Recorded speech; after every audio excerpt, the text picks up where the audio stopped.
하나님이시여 하나님이시여 우리 찬양 드리고 강의 시작합니다.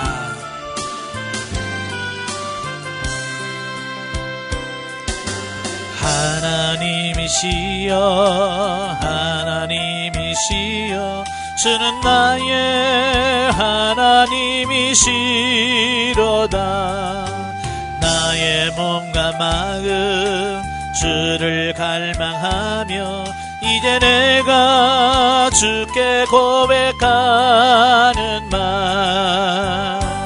여호와는 나의 힘이여 여호와는 나의 구원이시니 내가 누구를 두려워하리요. 여호와는 생명의 피난처시니 주의 인자가 생명보다 나음으로 내 입술이 여호와를 찬양하리. 내 평생에 주를 찬양하며 주의 이름은 언에서 들리라. 아멘. 은혜로우신 아버지 감사합니다. 오늘도 우리를 사랑해 주셔서 훈련의 장소 인도하시고 그리스도님과 잘하는 말씀을 같이 나누기를 원합니다. 우리가 지금까지 자아에 많이 속아왔습니다. 이 자아에 속을 것이 아니라 이제 자아를 쳐서 복종시켜 하나님의 말씀대로 사는 우리가 될 수 있도록 도와주옵소서. 우리의 지각을 열으셔서 알게 하시고 생각나게 하시고 깨닫게 하옵소서. 예수님의 이름으로 감사하며 기도합나이다. 아멘. 예, 이 시간에는 그리스도인과 자아라는 부분을 같이 나누기를 원합니다. 가지고 계신 교재 5페이지를 보시면 그리스도인과 자아라는 말씀이 나오는데요. 우리가 영성훈련을 통해서 우리가 영성을 형성해 가는 데 있어서 이 자아를 인식하고 처리하는 것이 굉장히 중요합니다. 이런 특강을 통해서 자아에 대한 바른 이해, 왜 우리가 자아를 처리해야 되는지에 대한 부분을 바로 이해하기를 바라요. 예, 왜 그러면 자아를 처리해야 되느냐? 여러분, 우리가 전쟁할 때에 중요한 게 있어요. 전쟁할 때에 내가 누구하고 싸우지? 내 적이 누구지? 이걸 분명히 알아야 되는 거예요. 그죠? 적을 모르면 전쟁할 때 굉장히 불안한 거예요. 이거 도대체 누구하고 싸워야 되지? 또 언제 그들이 바뀌어서 나를 쏠지 모르잖아요. 그죠? 그러니까 지금까지 전쟁할 때 보면 참 많은 그 어려움을 많이 겪은 전쟁들이 많이 있죠. 특별히 베트남 전쟁 같은 경우 이 민간인들이 굉장히 많이 사살을 많이 당하고 죽었잖아요. 왜냐하면 사실 이 베트콩하고 민간이라고 구분이 안 되는 거예요. 그러니까 베트콩들이 군인들이 민간인 복장을 하고 민간인처럼 속이는 거예요. 그러니까 미군이라든지 이런 군인들이 그냥 사람이 지나가면 저건 군인이 아니다 이게 돼야 되는데 이게 잘 모르는 거예요. 그러니까 의심모르게 쏴버리는 거예요. 근데 군인일 수도 있고 그냥 민간일 수도 있고 이 구분이 안 되면 진짜 어려운 거거든요. 마찬가지로 우리가 영적 전쟁을 하면서 우리가 늘 싸워야 될 대상이 있잖아요. 그죠? 그 싸워야 될 대상이 누구냐면 바로 자아예요. 예, 자아인데 많은 사람들은 이 자아를 적이라고 생각할까요? 아니에요. 적이라고 생각하는 사람들이 없습니다. 특별히 신앙생활을 하는 사람들도 없어요. 하나님을 모르는 사람들은 아예 모르고, 그래서 신앙생활을 아예 영성 훈련을 받지 않은 사람들은 이 자아를 굉장히 중요하게 여깁니다. 그래서 보통 학교에서는 자아 실현, 자아 구현, 이런 어떤 자아 확립 이런 말씀을 많이 해요. 학교 일반 교육에서는. 왜냐하면 세상에서는 이 자아가 잘 세워져야 이 자아에 의해서 잘 살아갈 수 있기 때문에 자아에 대해서 강조할 수밖에 없는 거예요. 그러나 영성훈련을 보면 이 자아가 강하면 강할수록 내가 영적으로 살지 못하게만, 왜? 자아가 하나님의 말씀대로 살지 못하도록 방해하는 역할을 이 자아가 하는 거예요. 그래서 자아가 적인 거예요. 그래서 자아 파쇄가, 자아가 깨져야 돼. 근데 자아가 알아서 깨지면 얼마나 좋겠어요. 그죠? 자아가 알아서 깨지면 좋겠는데 안 깨진단 말이에요. 여러분 정월 대보름날 되면 호두 깨잖아요. 호두 보러 야 깨져. 그러면 호두가 쫙 깨지면 얼마나 좋아. 먹기 얼마나 편해요. 근데 이게 깨져요? 그렇죠. 안 되니까 망치가 와서 팍 찌는 그냥 빠샥하고 깨지지. 그냥 깨져 그러면 안 깨져. 우리 자아도 마찬가지예요. 그냥 야 너 깨져라 안 들어. 그러니까 하나님께서 환경과 사건 어떤 그런 고난을 통해서 자아를 다 깨트리시는 것을 보게 돼요. 그래서 자아가 깨트려져야 우리가 영적인 삶을 살 수 있는 거예요. 야 우리 안에 영이 있어요. 우리 영이 있다면 이 영을 둘러싼 게 뭐냐, 자아라고 하는 게 영을 딱 둘러싸는 거예요. 마치 계란을 보면 그 안에 노란 자가 있잖아요. 그죠? 노란 자가 있고 그 다음에 흰 자가 있고요. 그 다음에 껍데기가 딱 있잖아요. 그러니까 이 껍데기가 깨지지 않고는 노란 자가 밖으로 나와요? 못 나와요? 못 나오죠. 이게 갇힌 거예요. 우리 자아가 신앙생활 하면서 이 영이 하나님과 교제도 해야 되고 이렇게 해야 되는데 이 껍데기가 딱 둘러싸고 있으니까 이게 안 되는 거예요. 그래서 하나님께서 틈을 주는 거예요. 틈. 그게 깨진다라고 표현해요. 자, 파쇄, 깨진다. 예. 그래서 그 틈 사이로 하나님께서 역사하시는 거거든요. 그러니까 이 자아가 많이 깨지면 깨질수록 어때요? 그만큼 하나님의 영향을 많이 받겠죠. 예. 하나님과 많은 직접적인 영향을 많이 받아서 우리가 변화될 수 있는 가능성이 그만큼 많은 거예요. 그래서 자아가 많이 파쇄되어지고 깨져야 됩니다. 자, 그럼 그걸 이해하시고 자, 본문으로 들어가죠. A. 인간적 인간 이해. 자, 이 부분은 이미 우리가 영성으로 가는 길 할 때, 입문과정 할 때에 영성과 인간론 할 때 이미 다뤘던 부분들이에요. 예. 그래도 우리는 들어도 항상 잊어버리거든요. 그래서 간단하게 이 부분을 짚고 넘어가도록 하지요. 자, 인간이 무엇인가? 바른 이해를 돕기 위해서 인간론을 좀 더 구체적으로 생각해 보고자 한다. 인간은 자신을 하나님의 위엄과 비교해 보기 전에는 결단코 자신의 비천한 상태를 충분히 인식할 수 없다는 것을 우리는 추론할 수 있다. 그렇죠. 우리 인간은 하나님께서 우리에게 비춰주지, 하나님의 모습을 비춰주지 않으면 우리는 절대로 우리 스스로가 나를 알 수 없다는 얘기예요. 그래서 하나님 앞에 우리가 서 봐야 돼. 그래서 토마스 아퀴나스는 신 앞에선 단독자라는 표현을 써요. 우리가 하나님 앞에서 1대1로 서보지 않으면 진정한 우리를 알 수 없다. 그렇죠. 사람하고 사람 비교해보면 어떻게 나를 알 수 있어요? 우리는 상대적으로 우리가 비교할 수 있죠. 상대방을 앞에 서보면 키 크네? 나보다 키 크네? 나보다 뭐 날씬하네? 뚱뚱하네? 뭐 이런 것만, 그죠? 이건 어떤 외부적인 것만 비교할 수 있지만 정말 그 사람과 나는 비교가 안 돼. 근데 하나님 앞에 서보면 우리의 속마음까지 다 드러나니까. 그죠? 우리의 완전한 우리 모습을 알 수 있어요. 그래서 하나님 앞에 서봐야 된다. 그래야 인간이 자기를 정확하게 알 수 있다라고 말하는 거예요. 자, 그러므로 우리는 다양한 인간론의 학설들을 종합해서 이해하면서 성경이 말하고 있는 영성적 인간이 무엇인가를 살펴보아야 한다. 자, 영성적 인간론이란 일반 조직신학적 인간론 이해에다가 기초해서 구속사적 영성론을 적용하여 인간을 이해하는 이론을 말하는데, 성경은 인간의 구조에 대하여 다음과 같이 말합니다. 로마서 8장 10절에 보면 몸은 죽여도 영혼은 능히 죽이지 못하는 자를 두려워하지 말고 오직 몸과 영혼을 능히 지옥에 멸하는 자를 두려워하라. 마태복음 10장 28절. 그리스도께서 너희 안에 계시면 너희 몸은 죄로 인하여 죽은 것이나 영은 의를 인하여 산 것이라. 로마서 8장 10절. 자, 분명히 여기서 뭘 말씀합니까? 몸과 영혼에 대한 말씀을 쭉 하고 있어요. 그죠? 인간의 구조에 대해서 말씀을 하죠. 또 데살로니가서 5장 23절에 보면 너희 온 영과 혼과 몸이, 영과 혼과 몸으로 우리를 말합니다. 그러면서 히브리서 4장 12절에 보면 하나님의 말씀은 살아있고 운동력이 있어 좌우의 날쌘 어떤 것보다도 예리하여 혼과 영과 및 관절과 골수를 찔러 쪼개기까지 한다. 바로 이 우리 인간을 표현할 때 그냥 하나로 말하지 않고 영혼과 육신, 영과 영혼, 몸과 영혼, 뭐 이런 여러 다양한 이런 표현적 방법이 있더라는 거예요. 그러니까 우리가 성경을 보면서 혼란스럽고 이해가 안 되는 게 이런 거예요. 도대체 이게 뭐지? 영은 뭐고 영혼은 뭐고 인간은 뭐고 사람은 뭐고 이게 같은 말인가? 우리가 혼란스러울 수 있다 그 말이에요.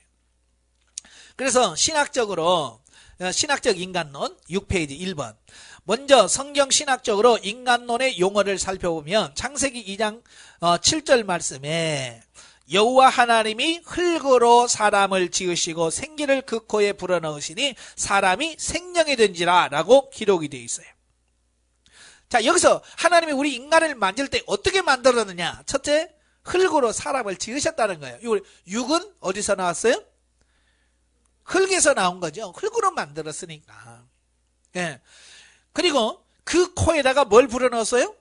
생기를 불어넣었어요. 생기는 르하라고 하는 건데요. 영, 바람, 뭐 이런 뜻이에요. 영을 불어넣으신 거예요. 그러니까 흙으로 만든 몸에 하나님의 영이 들어가요. 그러니까 뭐가 됐어요? 사람이 생명이 된지라. 예, 생명은 뭐예요? 레페시하야. 살아있는 생명체. 그러니까 우리 인간은 몸과 영이 들어가야, 몸에 영이 들어가야 우리는 살아있는 존재가 되어지는 거예요. 그래서 우리가 영이 우리 몸에서 빠져나가면 육이 죽지요. 그죠? 이걸 죽음이라고 말하는 거야. 우리 안에 하나님이 불어넣으신 영이 있는데 그 영이 육체로부터 다시 빠져나가서 본래 하나님께서 불어넣으신 하나님의 나라를 가든지 아니면 음부에 가든지 우리 몸에서 영이 빠져나가면 그걸 죽음, 사망 그렇게 표현하는 거.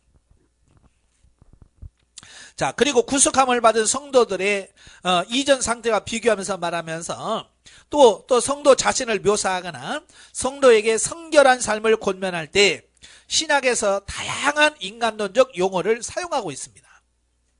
그리고 고린도서 7장 34절에 보면 몸과 영, 또 고린도후서 7장 20절에는 육과 영, 데살로니가 5장 23절에 보면 영과 혼과 몸, 고린도후서 4장 16절에 보면 겉사람, 에베소 3장 16절에 속사람, 에베소 4장에 보면 옛사람과 새사람, 골로새서 3장 9절 10절은 옛사람과 새사람. 이 사람을 표현할 때 이렇게 다양한 말을 쓰는 거예요. 그러니까 이걸 종합해서 뭐냐, 인간이란 뭐냐, 이게 종합할, 이게 필요하단 말이에요. 그래서 신학자들이 이런 말들을 종합해가지고 신학적 인간론을 만들어내는데 첫 번째가 뭐냐? 이론론이에요. 이론론이라는 게 뭐냐면 성경에 뭐 영혼, 몸이란 말이 많이 있지만 이건 다양한 인간론적 표현이 써졌을 때는 인간의 각 구성 요소를 가리키는 것으로 보지 않고 다만 다양한 수사학적 표현을 불러서 통전적 혹은 전인적 인격을 지칭하는 것으로 보아야 한다. 그러니까 성경에는 뭐 영혼, 몸 많이 있지만 그냥 이거 수사학적 표현에 불과하고 그냥 하나다. 우리 인간은 흙으로 만든 영으로 만든 다 그냥 하나다. 하나로 만들어야 돼. 이게 이론론이에요. 그런데 성경은 분명히 영과 혼과 몸 또는 영과 육 혹은 영혼과 육체, 혼과 육, 마음과 육신 등으로 다양한 표현을 가지고 있단 말이에요. 그러니까 이 통전적 이론론은 우리 인간은 하나야. 그러면 너무 쉽죠. 그런데 이런 표현을 설명하라 그러면 설명하지 못하는 거야. 이론론 가지고는 그냥 수사학적 표현이야. 그러면 왜 하나님께서 복잡하게 왜 이런 표현을 썼느냐, 그 부분에 대해서 심심하니까 그렇게 썼다고밖에 해석이 안 되는 거예요. 그러니까 이론론을 가지고는 이 전부를 우리가 설명할 수 없어요. 그래서 좀 더 발전된 이론이 이분설입니다. 이분설은 뭐냐? 인간은 기본적 구성 요소를 가진 존재로서 몸과 혼 또는 영으로 구성되어 있다는 입장입니다. 이론론은 그냥 하나야, 인간은. 근데 이론론은 두 가지로 존재하고 있다. 가시적, 우리 눈으로 볼 수 있는 부분과 눈으로 볼 수 없는 영역, 이 두 가지로 인간은 구성이 되어 있다. 그래서 눈에 보이는, 만져지는 육과 보이지 않는 영, 혼이 따로 있다. 그래서 이분설에서는 영과 혼을 같은 걸로 봅니다. 예, 이분설에도 두 가지입니다. 영과 혼을 같이 보는 경우도 있고, 칼빈처럼 육과 혼을 하나로 봐서 이건 육으로 보고 영을 따로 봅니다. 그러니까 이분설은 두 가지로 구성이 있다고 생각하는데도 여기서 또 다른 주장이 두 가지가 있다는 것을 보게 되죠. 그래서 우리가 한글 성경에 보면 주로 이분설적인 표현이 많아요. 예, 왜냐하면 우리나라에 주로 성경을 번역하고 하시는 분들이 누구냐면 합동측의 영향을 많이 받아요. 합동측의 공식적인 이 인간론의 부분이 이분설이거든요. 그러니까 이분들에 의해서 성경이 번역이 되다 보니까 주로 이분설적인 개념으로 번역을 하게 돼요. 그래서 우리 성경에 한글 성경에 보면 영혼이란 말이 많이 나오죠. 내 영혼이 잘된 같이 범사가 잘되고. 자, 우리는 영혼, 영으로 인식을 합니다. 그런데 원래 성경을 보면 혼이에요. 내 영혼이 잘된 게 아니라 내 혼이 잘된 같이 범사가 잘되고, 그렇게 돼 있어요. 그러니까 영자를 빼면 우리는 막 헷갈리는 거예요. 이거 뭐? 영혼이 잘된다 인식이 이해가 됐는데 혼이 잘되면 그건 뭐야? 이렇게 인식이 되는 거예요. 그래서 보통 우리 한글 성경에 영혼이라고 써지는 글자 대부분이 뭐냐? 혼을 영혼이라고 표현하고 있어요. 그러니까 한글 성경 가지고 보는 이 영과 혼을 구분하기 위한 참 어려운 부분이 있어요. 그래서 저 같은 경우는 킹 제임스 버전 성경 그걸 같이 봅니다. 그 킹 제임스 버전의 그 성경을 보면 거기는 영과 영혼, 혼을 정확하게 구분합니다. 그래서 우리 한글 성경에는 영혼으로 되어 있지만 킹 제임스 버전은 혼으로 되어 있어요. 그죠? 또 마음을 영혼으로 표현하기도 하고 혼으로 표현하기도 하고 이제 이런 부분들이 많아요. 그래서 이 성경은 같이 비교하면서 봐야 정확하게 알 수 있다. 더 깊이 들어가려면 그렇다라는 거예요. 자, 그 다음에 3분설이 있죠. 3분절은 인간의 본질적인 구성 요소를 가진 존재로서 영과 혼과 몸으로 구성되어 있다라고 보는 견해입니다. 자, 그래서 혼은 이 육신적 생명을 대표하면서 인간의 육신적 지성과 감성과 의지의 자소로 본다.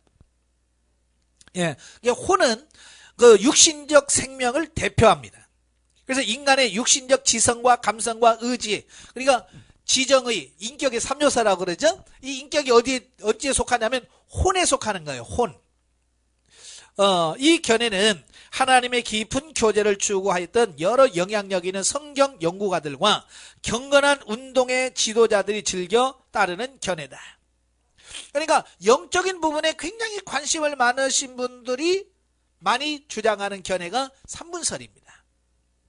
그래서 저 같은 경우는 교단에서는 공식적으로 2분설을 말씀하고 있고요.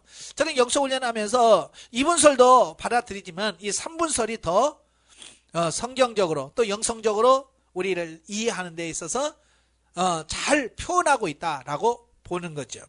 근데 많은 분들은 3분설 얘기하면 그 이단 아니야? 라고 이렇게 말하기도 전에 그 이단이다 라고 거부하는 분도 많거든요.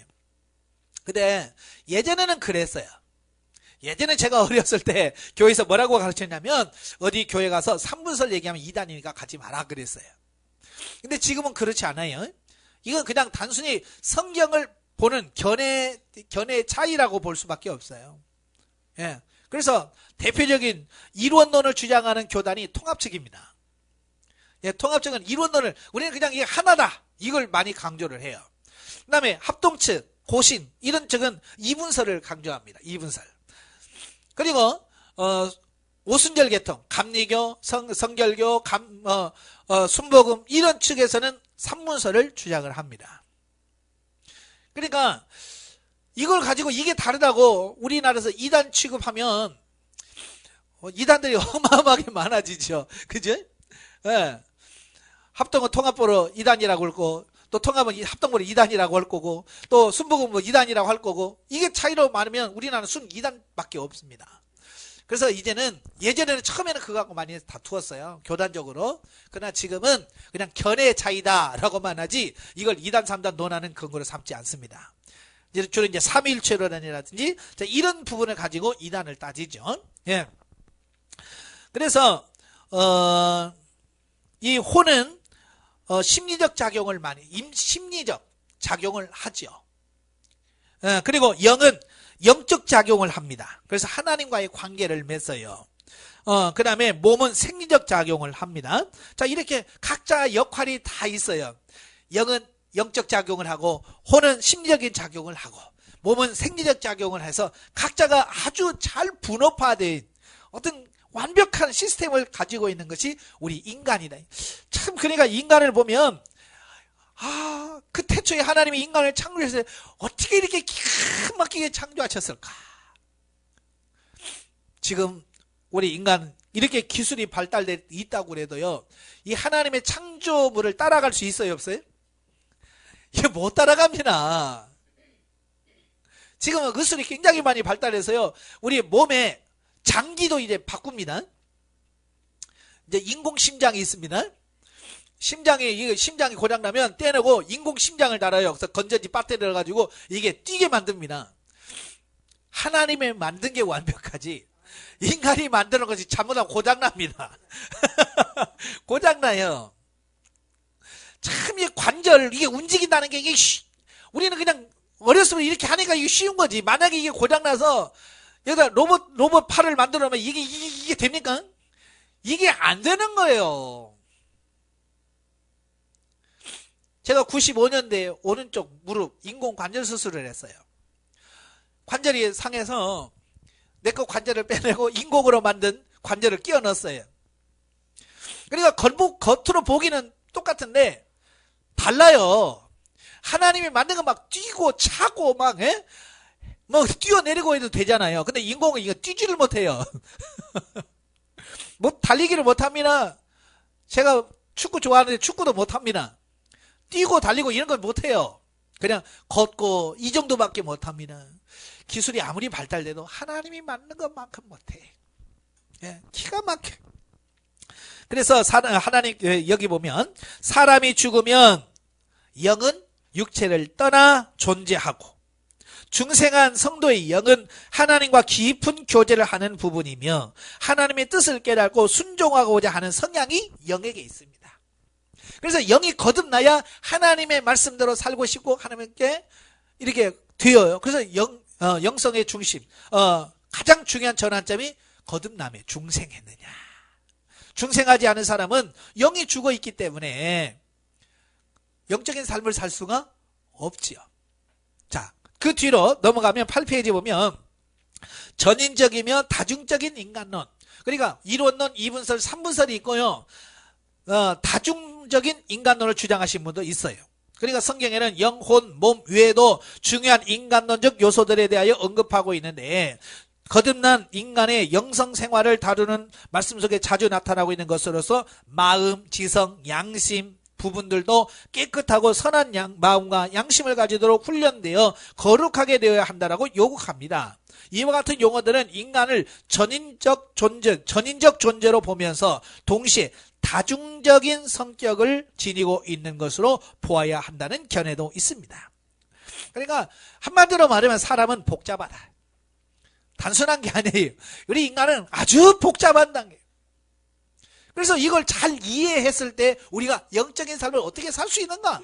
이게 나오는 거예요. 자, 그래서 영성적 인간론을 한번 보죠. 영성적 인간론을 보시면 전통적인 조직신학에서는 인간론을 말할 때 인간의 원시 상태는 하나님께서 처음 인간을 만들 최초의 창조시에 인간을 말합니다. 바로 이때는 무지한 상태죠. 처음 하나님께서 아담과 하와를 만들어 선악과를 따먹기 이전에는 뭐예요? 우리는 무죄, 죄가 없는 상태예요. 근데 하나님께 먹지 말라고 선악과를 따먹으러 말미암아 범죄하고 타락하죠. 그 타락한 이후의 인간론은 또 달라요.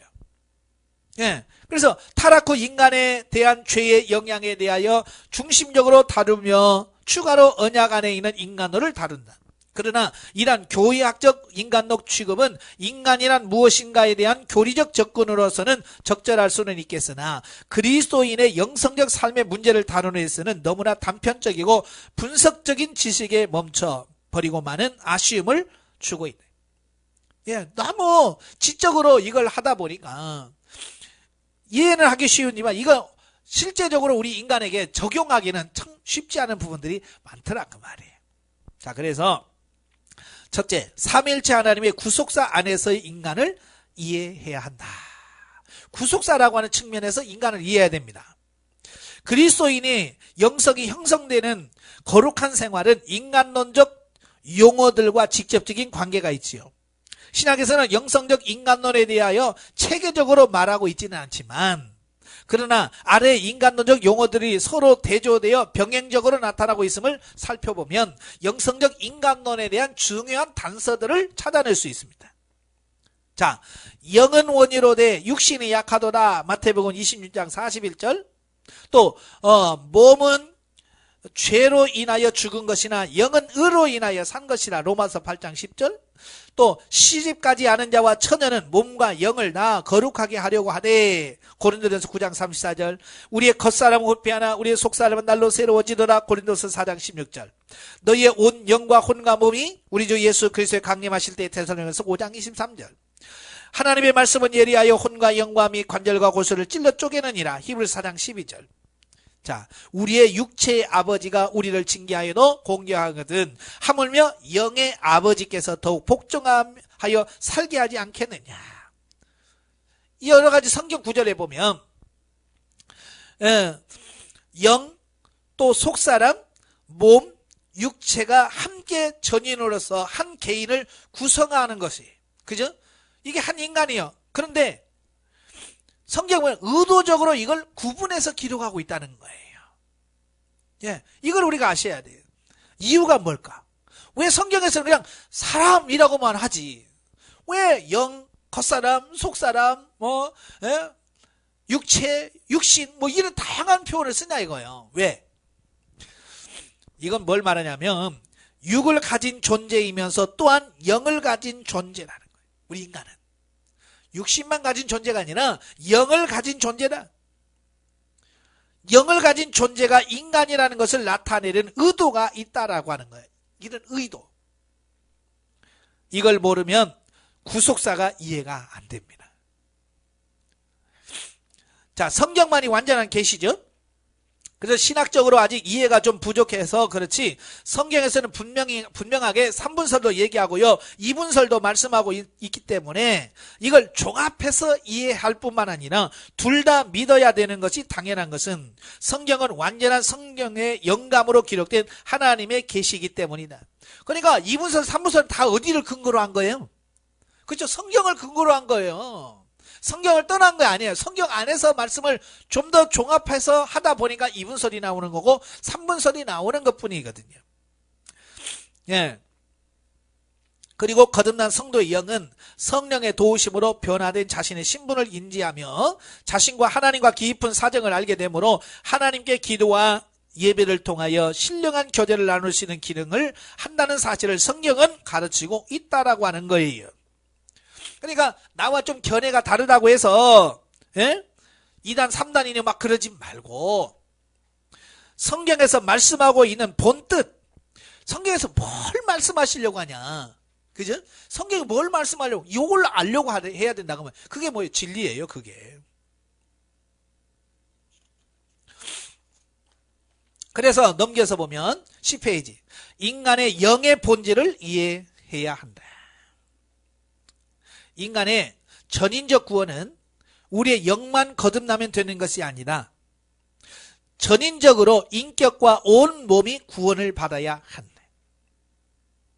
보통 우리는 영혼 구원이라는 말을 쓰죠. 그래서 영혼이 죽어서 천국 가면 되지 뭐, 우리는 쉽게 얘기합니다. 근데 성경은 영혼 구원만 얘기하고 있지 않아요. 전인 구원을 얘기하고 있어요.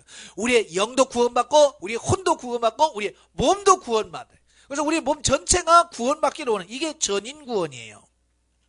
예. 그러니까 우리가 예수를 믿고 거듭났잖아요. 그죠? 거듭났네? 그 거듭난다고 했을 때 우리 영만 거듭난 거예요. 우리의 혼과 몸은 어때요? 거듭났어요? 변화됐어요? 아니요. 옛날 그대로예요. 이래서 갈등이 생기는 거예요. 아니, 우리가 거듭났을 때 영혼만 거듭나는 게 아니라 우리 몸도 혼도 다 거듭나야 되는데 영혼만 거듭나요. 그래서 사도 바울이 말한 것처럼 예수를 믿어도 예수 믿기 전의 삶과 똑같다. 그래서 육신에 속한 자다, 그런 표현을 쓰는 거예요. 그런 사람을 이 훈련을 통해서 이제 영도 구원받고 혼도 구원받고 몸도 구원받을 수 있도록 훈련을 통해서 만들어 가는 거예요. 이게 중요한 거예요. 아시겠죠? 그래서 우리의 혼도 변화되어서 내 마음대로 살던 삶이 이제는 하나님의 말씀대로 사는 사람으로 바뀌어지고, 이 육체가 죄만 짓던 몸이 이제는 하나님의 말씀에 순종해서 하나님의 말씀대로 사는 몸의 구원을 이루는 자로 바뀌어져 가는 거예요. 아시겠죠? 예. 그래서 인간이 성령으로 거듭나면 그 순간부터 새 사람이 되지만 아직도 육신적인 기존 성품과 지식과 습관과 언행은 여전히 옛사람으로 남아있다, 그 말이에요. 그러니까 예수 안 믿는 사람은 교회 와도 하는 행동 보면 어때요? 예수 안 믿는 사람 똑같이 행동하잖아요. 그죠? 예전에 저도 목회할 때 보면 그 남자 집사님들 보면 그래요. 주일 예배 끝나면 줄줄이 쭉 나갑니다. 줄 서서 쭉 나가요. 그래서 처음에는 저분들이 예배만 끝나면 왜 어딜 가지? 그래 나중에 보니까 이분들이 전부 다 교회에서 쭉 나가려고 한 골목 지나서 그들이 쭉 둘러앉고 담배 하시면서 김 집사님 그러면서 이게 옛사람의 습관을 못 끊는 거예요. 그러니까 담배 피는 사람은 예배 시간이 1시간 반이 너무 긴 거죠. 제가 전월에 성가대 주의를 했거든요. 성가대 주의라면 예배 끝나면 바로 연습을 하거든요. 근데 남자들이 쭉 빠져나가고 없는 거예요. 도대체 이 양반들 예배만 끝나면 어디 가나 하고 나중에 나가는 걸 봐도 전부 다 한 골목 지나가지고 전부 다 앉아가지고 이거 한 대씩 보면서 예배가 길었지 오늘, 그러면서 그 얘기하고 있는 거예요. 그게 뭐냐면 예수님 믿고 거듭났지만 이 옛 습관, 이 옛사람의 습관은 끊지 못하는 어떤 그런 모습을 보고 있는 거예요. 뭐 그들만 그러나요? 우리도 여전히 마찬가지잖아요. 예수 믿고 심지어 권사가 됐다고 하는데도 옛 성질 머리 못 고쳐가지고 똑같이 성질 내고 고함 빽빽 지르고 막 그러잖아요. 그게 뭐냐면 그 옛 생활, 옛 습관이 아직 번화되지 않은 삶을 보여주는 거예요.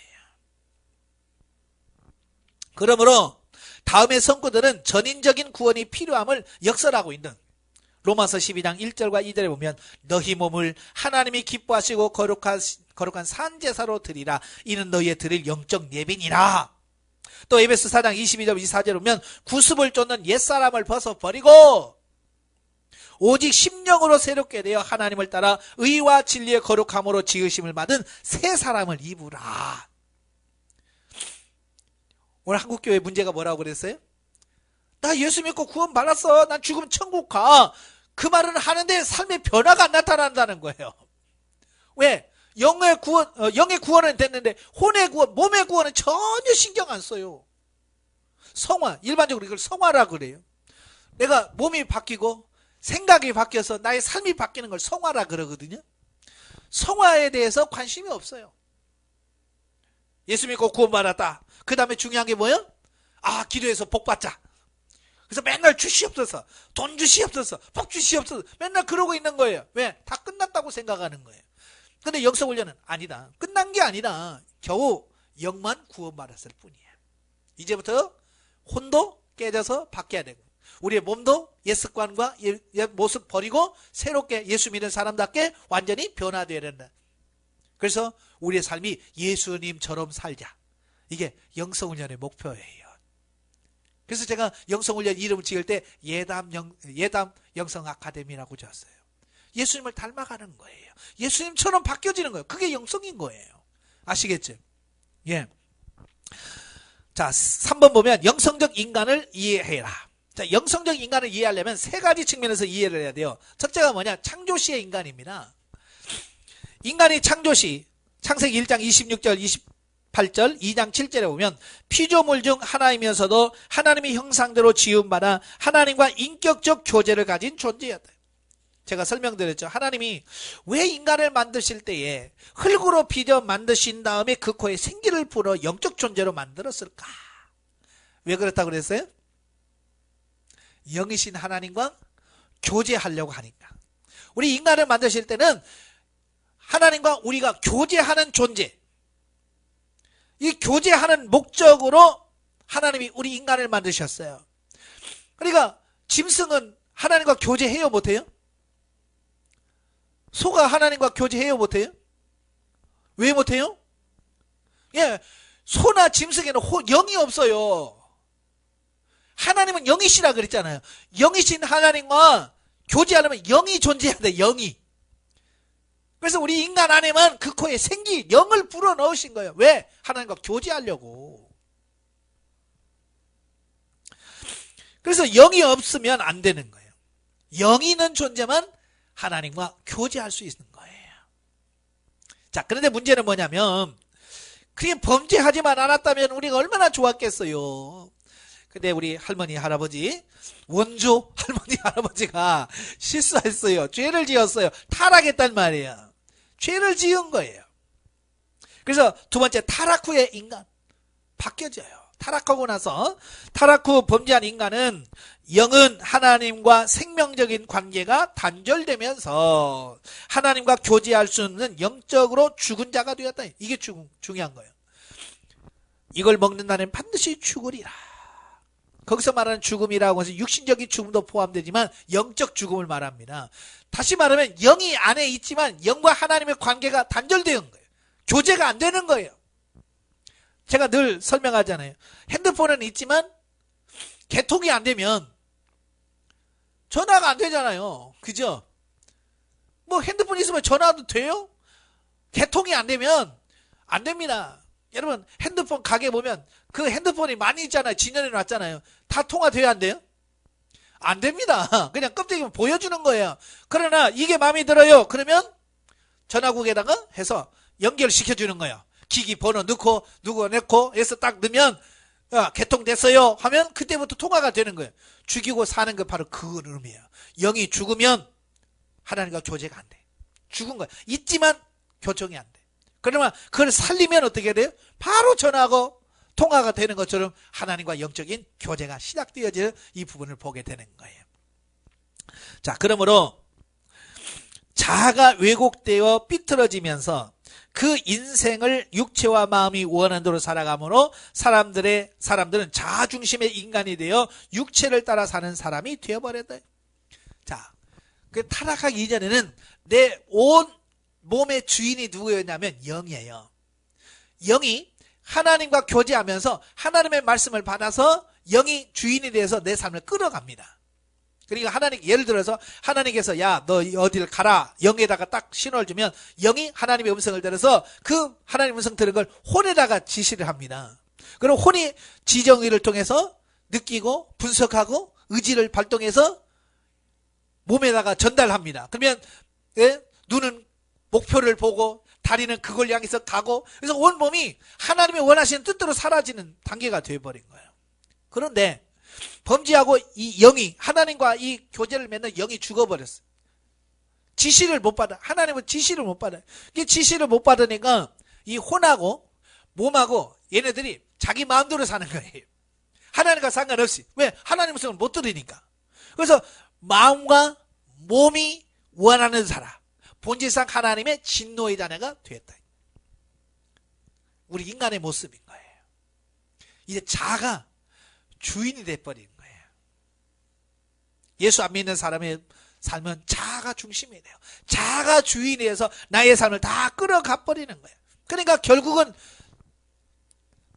창세기 6장에 보면 사람을 가리켜서 뭐라고 그래요? 육체가 되었다 그랬어요. 하나님의 영이 거할 수 없어 육체가 되었다. 이 말은 무슨 말이냐면 결국 짐승하고 똑같이 산다 그 말이에요. 짐승이 사는 건 뭐예요? 그냥 세상 먹고 자고 싸고 먹고 자고 싸고 먹고 자고 싸고. 그러니까 하나님을 모르는 사람은 짐승과 똑같이 사는 거예요.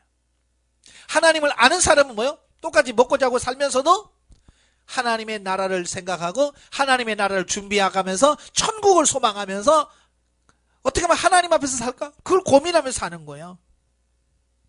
짐승과 다른 점이 바로 그런 거예요. 짐승은 내세나 영적인 부분에 관심이 없어요. 자, 3번. 구원 이후의 인간. 구원 이후의 인간 성도는 영혼은 거듭나 구원되고 육체는 은사를 받아 권능을 입고 그러나 자아가 그리스도의 십자가의 죽음을 통하여 죽게 되고 새로운 자아를 가진 새 사람으로 살아가게 되는 것이다 그랬어요. 구원받고 나면 하나님께서 자아를 깨트리는 겁니다. 자아를 깨트리는 거야. 죽이는 거야. 파쇄하는 겁니다. 그래서 자아를 따라서 살던 삶이 이제 영을 따라 사는 삶으로, 영 중심의 삶으로 바뀌어져 가는 거예요. 그러므로 우리 안에 영적 새 자아가 자라면서 온전한 자아로 성숙해지므로 진리 가운데 살아가게 될 때 궁극적으로 모든 것이 생명적 삶이 된다. 로마서 8장 13절에 보면 너희가 육신대로 살면 반드시 죽을 것이로되 영으로서 몸의 행실을 죽이면 산다. 자, 이 말씀은 아주 심각한 말씀이에요. 그래서 사도 바울은 고린도 후서 4장 16절에 말씀합니다. 겉사람은 후패하나 속사람은 날로 새롭도다 라고 하면서 나중에 고린도후서 5장 1절에서 5절에 보면 몸의 죽음을 이 장막집이 무너지면이라고 표현합니다. 그러면서 고린도후서 5장 2절 4절에서 우리가 탄식하는 것은 벗고자 함이 아니요 오직 덧입고자 함이라 곧 죽고 썩을 것이 생명에게 삼킨 바 되게 하려 함이라 라고 말합니다.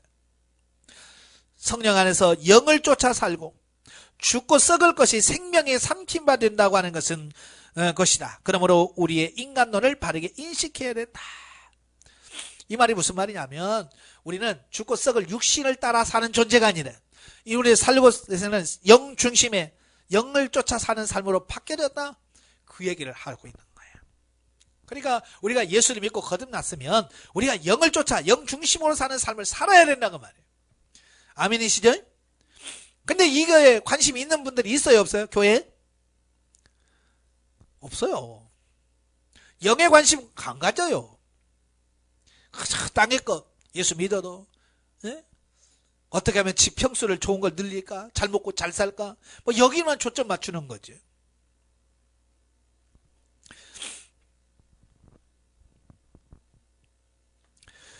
자, 그래서 우리가 새로워져야 됩니다. 예. 그리스도 안에서 변화되어 새로운 신분에 합당한 삶을 살아가기 위하여 성장, 성숙하려면 어떻게 해야 하는 것인가? 야, 우리가 어떻게 해야 되지? 또 거듭난 그리스도인은 온몸의 주체가 성령의 주인이 되어 우리의 육신을 다스려야 한다라고 말하고 있는 거예요. 근데 우리가 거듭났어도 여전히 영 중심이 아니라 자아 중심.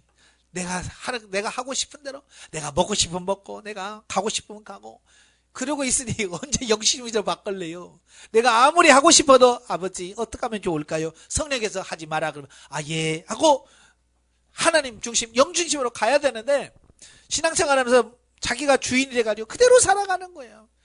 그러니까 하나님 보시기에 어떻게 하겠어요? 답답하신 거죠. 제가 언제나 내 말 듣고 내가 내 말 듣고 어떻게 영중심으로 살까? 하나님이 늘 고민하는 게 그거예요.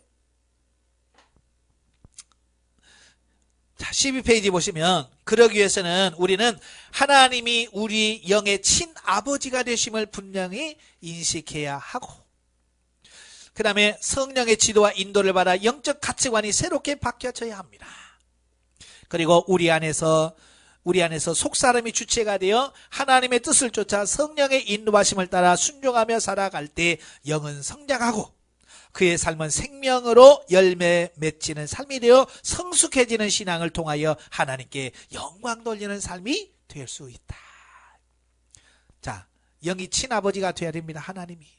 예. 그 다음에 성령의 지도 인도 받으셔야 돼요. 묻고 행하는 삶이 돼야 됩니다. 그 다음에 내 자아가 주인이 아니라 이 속사람, 내 영이 내 삶의 주인이 되어서 나의 삶을 끌어가는 삶이 되어야 돼. 그게 중요한 겁니다. 자, 영성적 인간론을 한마디로 말한다면 변화된 신분에 맞는 삶을 합당하게 살아가는 것이다. 그러나 성경에서는 새로워진 신자의 신분을 여러 가지 다양하게 비유적으로 표현하고 있다. 먼저 그리스도의 신분은 예수님의 신분과 비교해보자. 자, 예수님은 하나님의 독생자예요. 그렇죠? 예수님은 하나님의 아들이에요. 근데 우리는 하나님의 양자입니다. 예. 우리도 하나님의 아들은 아들이지만 우리는 양자예요. 또 예수님은 만왕의 왕이죠. 근데 우리는 그냥 왕입니다. 예수님은 참 성전이지만 우리 몸은 하나님의 성전입니다. 또는 신령한 집이죠. 또 예수님은 대제사장인데 비해서 우리는 제사장이죠. 예, 예수님은 우리의 신랑이며 우리는 신부. 자, 이렇게 우리 그리스도인이 어떤 존재인지 그 신분을 잘 이해해야 된다. 그래서 신분에 대해서 제가 강조를 많이 하죠. 나중에 또 신분 단계 가면 또 신분에 대해서 강의를 할 거예요. 왜냐하면 신분을 아는 게 중요하거든요. 내가 어떤 신분이냐를 알아야 그 신분에 맞도록 사는 거죠. 그러니까 내가 군인이다. 군인 신분을 모르면 군인답게 못 살지요. 그죠?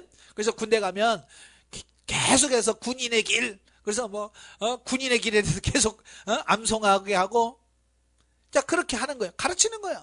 왜? 그걸 알아야 제대로 살 수 있기 때문에 그렇습니다. 자, 큰 3번, 영과 혼에 대한 의미상의 구별.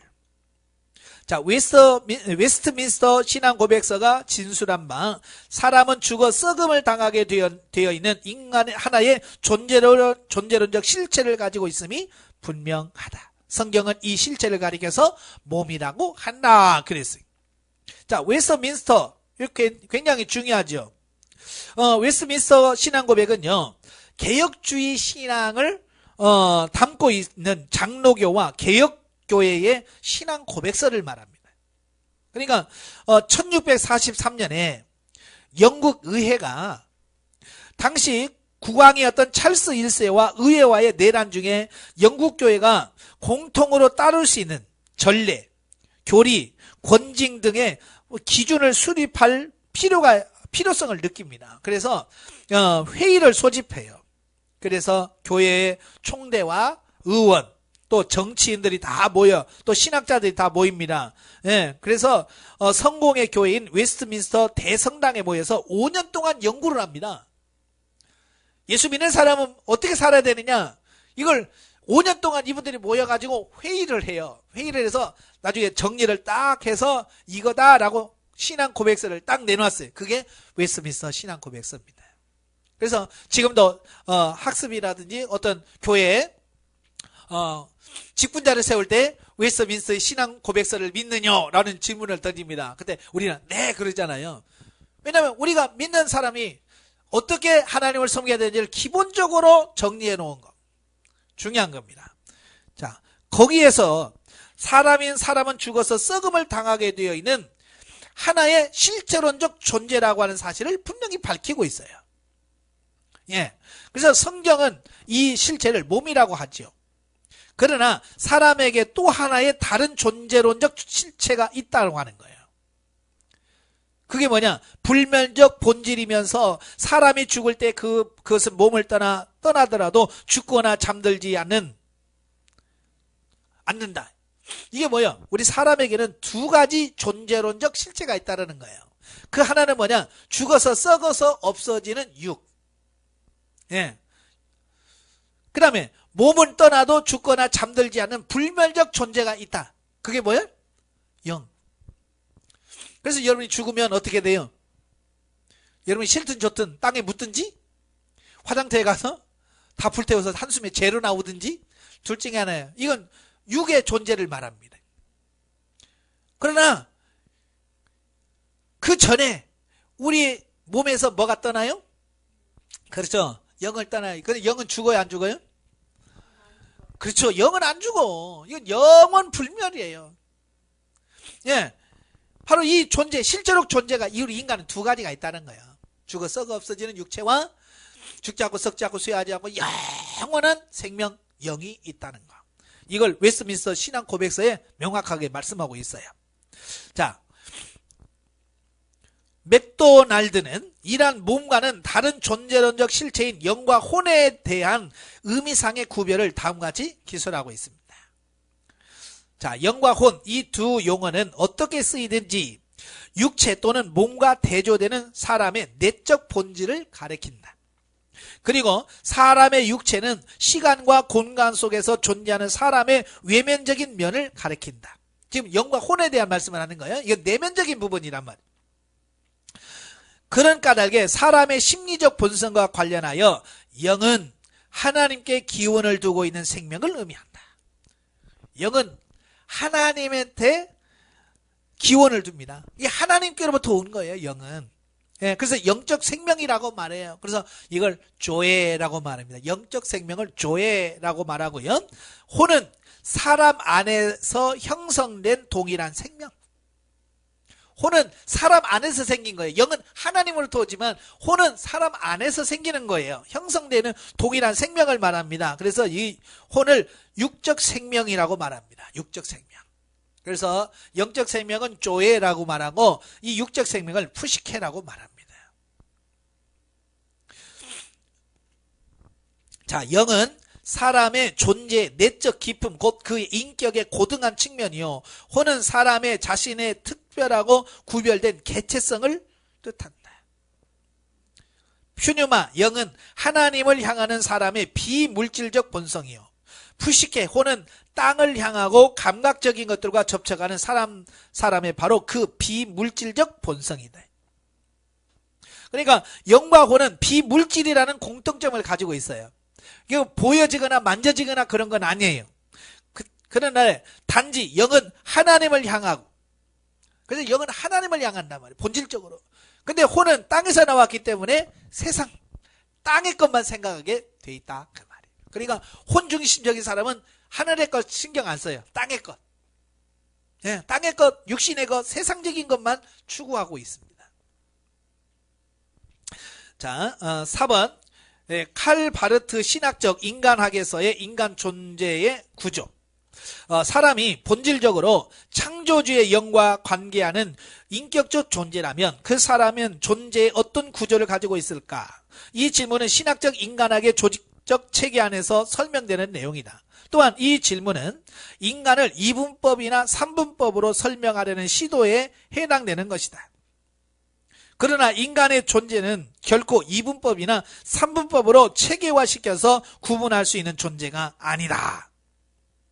그러니까 바르트는 이분설이나 삼분설은 인간의 구조를 설명할 수는 있어도 실제로 구분할 수는 없다라고 주장을 하는 거예요. 그러니까 어디까지가 영이고 어디까지가 혼이고 어디까지 육인지에 대한 분명한 구분을 할 수 없는, 이런 측면이 있다라고 말씀합니다. 여기서 인간의 구조를 생각하는 이유는 인간이 창조주와 관계할 때 불가피하게 대두되는 질문 때문인데, 인간이 창조주의 영과 과연 어떤 구조에서 만나느냐 하는 것이다. 그래서 인간의 존재 구조에 대한 체계적인 해답이 필요할 뿐이다. 여기에 대해서 나름대로 해답을 주는 신학은 칼 바르트의 신학이라고 할 수 있다. 바르트는 이 문제를 그의 주저인 교의학 3권 2권에서 다루고 있다. 사실 바르트가 인간의 구조를 오직 참된 인간인 예수 그리스도 안에서 찾으려고 했던 신학적 시도는 확실히 정당하다고 믿어진다. 창조주가 피조물의 형태로 오신 예수 그리스도야말로 우리가 인간의 참다운 본질과 구조를 알 수 있는 유일한 잣대가 되기 때문이다. 그러니까 칼 바르트의 신학의 핵심이 뭐냐면, 특징이 뭐냐면 기독론에 있어요. 오직 예수, 모든 것을 예수 그리스도를 통해서 문제를 풀고 답을 찾으려고 하는, 그런 부분이라고 할 수 있어요. 예. 그래서 바르트의 특이한 점은 인간의 참된 실체성은 인간이 스스로 규정하는 데 있는 것이 아니라 오직 예수 그리스도를 통해 제대로 알 수 있다라고 본 겁니다. 그러니까 우리 인간도 우리 인간만 봐서는 안 되고 예수 그리스도를 통해서 인간이 어떤 존재인가, 예수님을 통해서만 우리 인간을 제대로 이해할 수 있다라고 보는 거예요. 예수가 누구인가에 대해서 기독론에서 인간이 과연 누구인가라는 인간론의 이해를 전개시키는데, 그는 예수의 영과 육의 문제를 먼저 생각한다. 자, 이때 여기서 말하는 혼은 세레로, 육을 레이브로, 또 정신 또는 영을 가이스트로 사용합니다. 자, 이건 독일어입니다. 라틴어죠. 자, 그러나 신약에서는 유감스럽게도 예수의 영과 육에 대하여 자세하게 언급되어 있지 않다. 그럼에도 불구하고 예수를 통일된 전인, 즉 육적인 영 혹은 영적인 육으로 간주한다는데 바르트는 주목하고 있다라고 하는 거예요.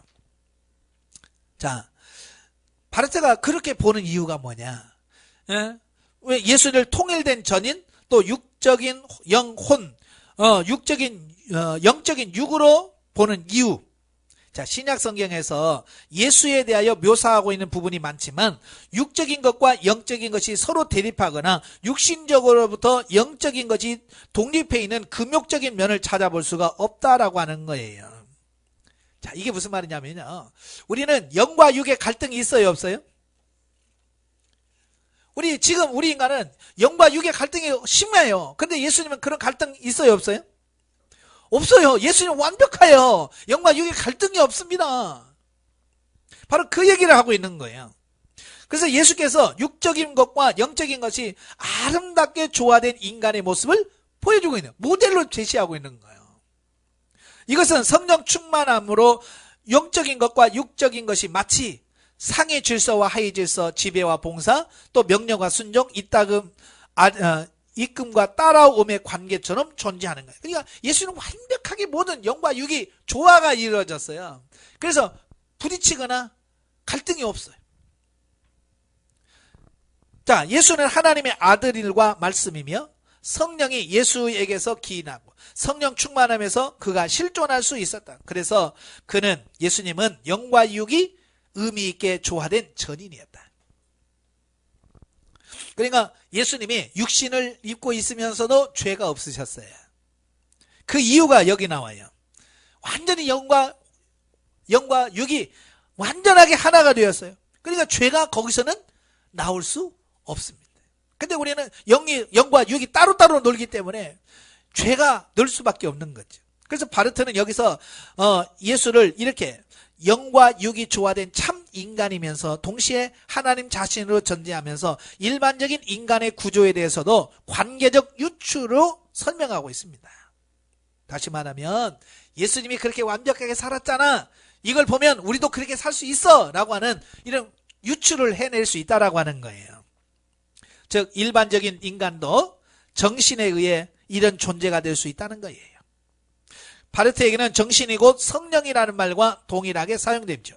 인간이 정신을 가지고 있는 것이 아니라 정신이 인간을 가지는 것이다. 즉 인간은 하나님의 영으로 인해 주체 혹은 하나의 물질적 유기체 형태와 생명 곧 육의 혼이다. 바르트가 여기서 혼과 육이라고 하는 두 개의 요소를 말하는데요. 이 두 개의 요소는 엄밀히 말해서 구분되지만 나눌 수는 없다.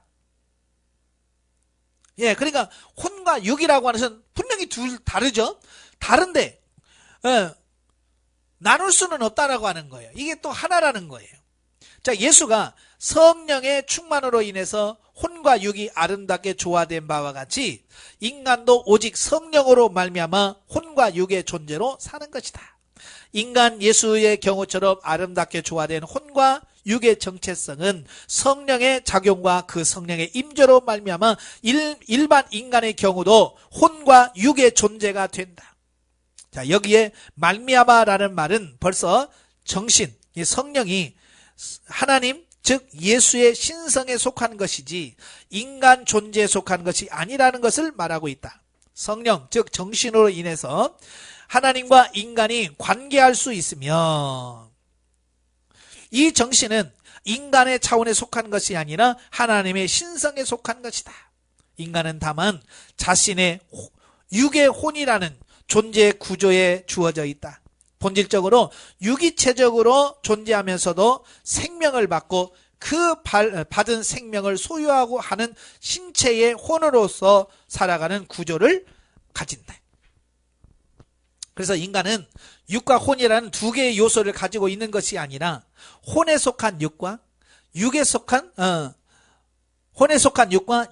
떨어질 수 없는 혼으로 살아간다는 것이다.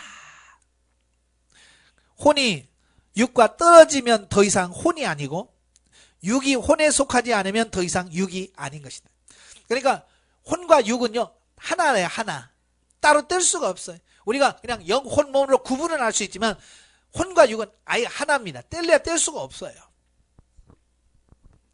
인간이 육의 혼이라면 그것은 그의 혼이 육에 속한 것이 아니라 반대로 그 육이 혼에 속해 있다라고 말할 수 있다. 즉 육의 혼으로서 인간은 땅에 살면서 동시에 하나님과 영적인 관계를 위한 존재 구조를 가지고 있는 것이다.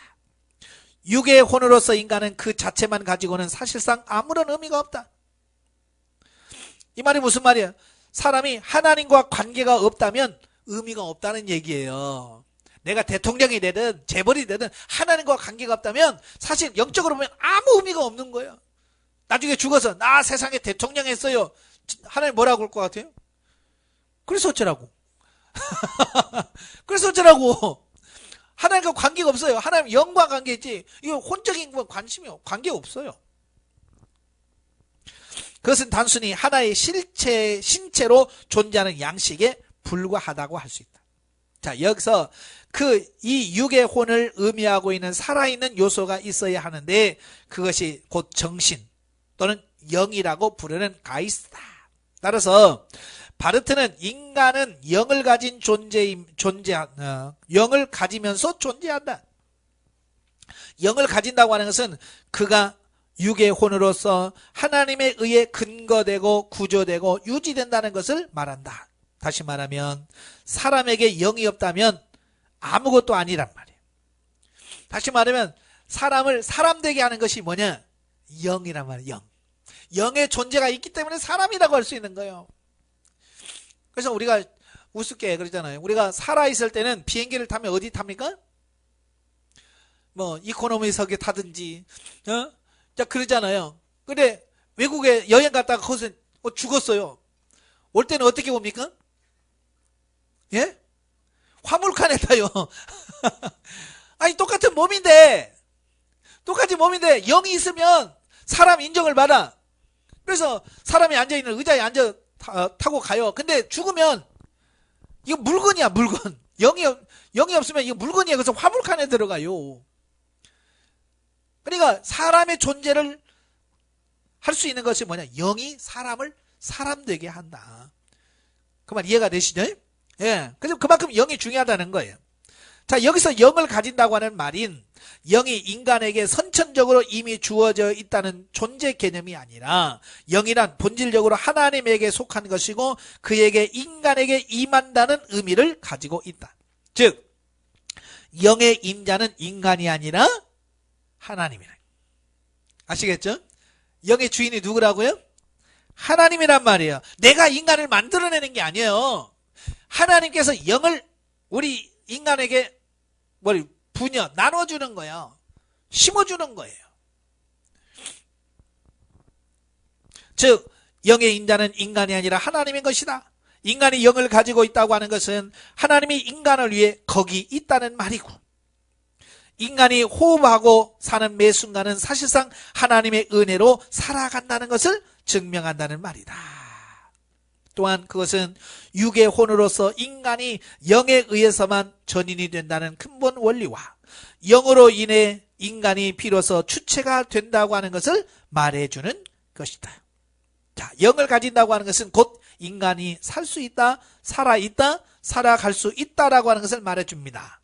그래서 영이란 인간에게 육답게 하는 영으로 혹은 혼에 속한 육으로 만든 존재로서 이것이 없이는 곧 인간의 죽음을 의미합니다.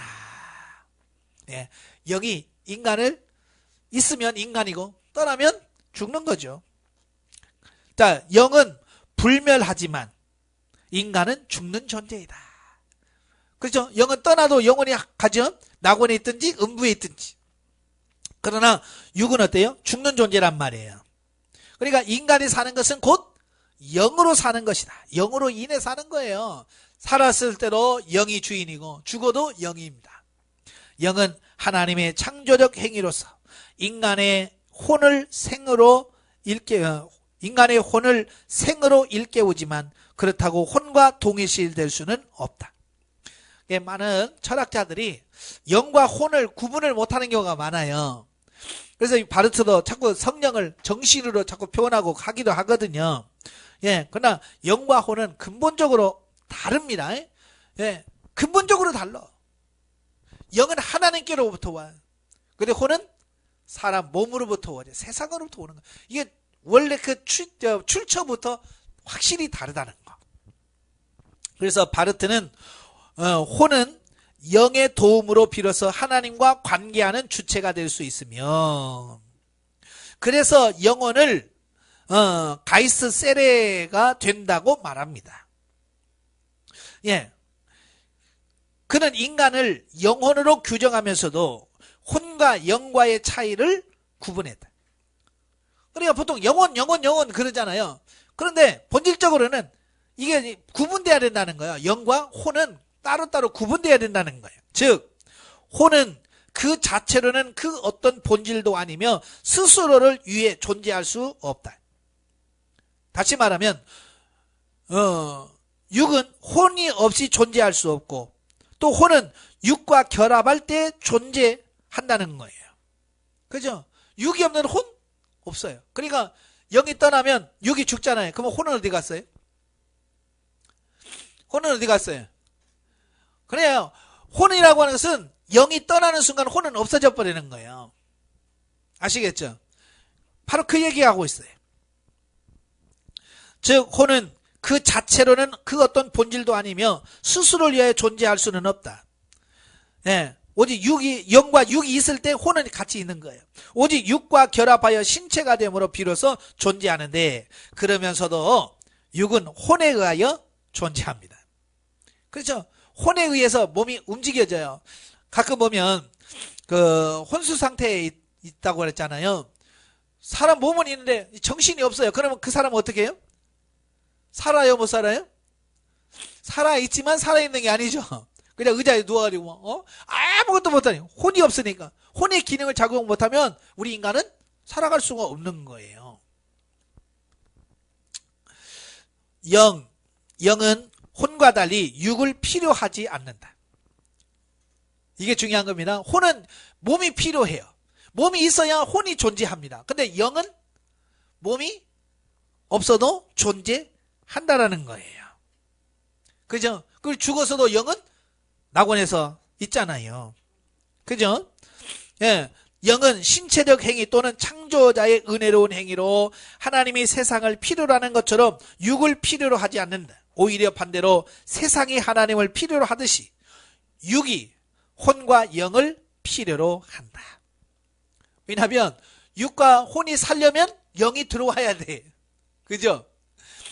여기 빠져나가면 죽어. 그러니까 영이 죽지 않으려면 어떻게 해야 돼? 육과 혼이 죽지 않으려면 어떻게 해야 돼요? 영이 있어야 돼. 영을 붙드는 거야. 영. 그래서 사람이 두려워하는 게 뭐예요? 죽음을 두려워해요. 왜? 죽으면 영이 나가버려요. 영이 나가면 나는 육과 혼은 존재 의미가 없는 거예요. 살 수가 없는 거예요. 죽는 거예요. 그러니까 본질적으로 사람이 영이 떠나는 걸 그렇게 두려워하는 거예요. 예. 그래서 히브리서 2장 15절에 보면 사람이 이 죽음의 종로를 한다고 그랬어요. 얼마나 죽음을 두려워하는지. 그래서 강도나 이런 사람이 와가지고 제일 먼저 하는 소리가 뭐예요? 예? 그렇죠. 꼼짝마! 움직이면 죽여. 그러면 죽을까봐 꼼짝 않잖아요. 이게 죽음을 두려워하기 때문에 그러는 거예요. 예. 그러니까 육이 존재하려면 반드시 영이 있어야 돼. 영이 없으면 육은 하나의 신체로 머무는 거예요. 영으로 인하여 비로소 주체가 살아있게 되는 것이다. 영은 존재하는 생명이 된다. 그래서 바르트는 인간을 하나의 육의 영혼으로 파악함으로써 헬라적인 이분법과 물질적인 이원론, 그리고 이론주의적 영성주의를 극복하고 성경적인 인간의 존재 구조를 규정한다고 스스로 자부하고 있다라고 하는 거예요. 예. 자, 넘겨서 18페이지 보면 칼바르트는 인간의 구조를 요약하면서 인간은 하나의 유구를 가진 혼으로, 또 그것은 신체를 의미한다. 하나의 신체의 혼이 거함으로 육이 되는 것이다. 그러나 육의 혼으로서의 인간은 영, 즉 정신이 없으면 전혀 의미를 가진 주체로 살 수 없는 것이다. 이 영은 처음부터 하나님의 것이다. 하나님이 불어주시는 호흡과 같은 영으로 인해 인간은 비로소 영혼으로 또는 실존으로서 존재할 수 있게 된다는 것이다. 자, 지금까지 칼빈에 대해서 칼바르트에 대한 주제양을 말했고요. 자, 5번째 5번은 존 칼빈. 예, 칼빈은 이제 장로교의 창시자라고 할 수 있죠. 칼빈은 어떻게 보느냐? 요한복음 3장 6절을 주석에서 육으로라는 것은 유교라는 그 해석을 보면 그리스도께서 거듭남에 의하여 입구가 우리에게 열려 있지 않는다면 하나님의 나라가 우리에게 닫혀 있음을 대조적으로 보여주고 있다. 우리가 신령하기 전에는 하나님 나라에 들어갈 수 없음을 그리스도는 당연시 하기 때문이다. 그러니까 거듭나야 하나님의 나라에 들어가지 거듭나지 않으면 안 된다는 거예요. 그러나 우리는 모태로부터 육에 대한 것 외에는 아무것도 가지고 온 것이 없다. 그러므로 우리는 나면서부터 하늘의 생명을 박탈당하고 죽음의 노예가 된 채 하나님의 나라에서 추방당한 상태에 있음을 알 수 있다. 그러니까 우리 사람은 태어날 때 영이 죽어서 태어납니까? 살아서 태어납니까? 예? 사람이 태어날 때 영이 죽어서 태어나요? 살아서 태어나요? 살아서 태어난다고요? 살아서 태어나면 거듭날 필요가 없죠. 예, 죽어서 태어납니다. 영이 죽어 있어요. 내 안에 영이 있지만 근본적으로 영이 죽어 있어요. 아시겠죠? 영은 있지만 영이 하나님과 관계에 죽어 있단 말이에요. 그러니까 태어나서 바로 죽으면 구원 받을까요? 못 받을까요? 영이 죽어 있는 상태이기 때문에 구원이 없어요. 거듭나야 돼요. 이 영이 하나님 예수 그리스도 안에서 거듭나야 이제 살아있는 영이 돼서 하나님의 나라에 갈 수 있는 거예요. 바로 이제 칼빈이 지금 그 얘기를 하고 있는 거예요. 우리 인간은 죽어서부터 하나님 나라에 추방된 상태로 태어난다.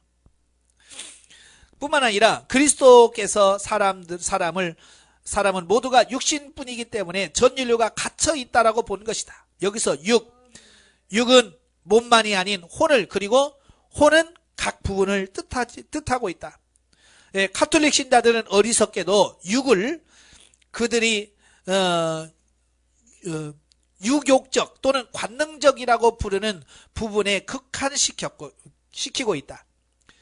그렇다면 그리스도께서 우리에게 중생이, 즉 두 번째 거듭남이 필요하다라고 말씀하신 것은 사리에 맞지 않는 부적당한 것이 될 것이다. 왜냐하면 카톨릭 교도들 말대로 한다면 우리의 일부분이 썩은 것이기 때문이다.